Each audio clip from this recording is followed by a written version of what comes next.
Deep in the heart of the swamp, something stirs.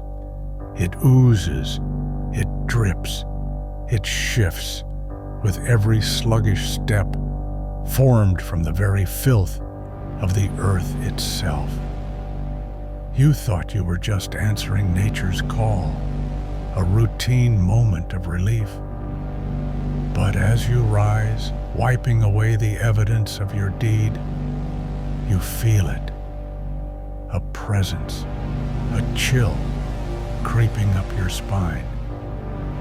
Then you see it. A hulking, mud-drenched beast staring right back at you with hollow, glowing eyes. It knows what you've done. It has risen from the depths of your darkest moment, and now it lingers, watching, judging, searing its gaze through your soul. You came here to drop a monster, but now the monster has come for you.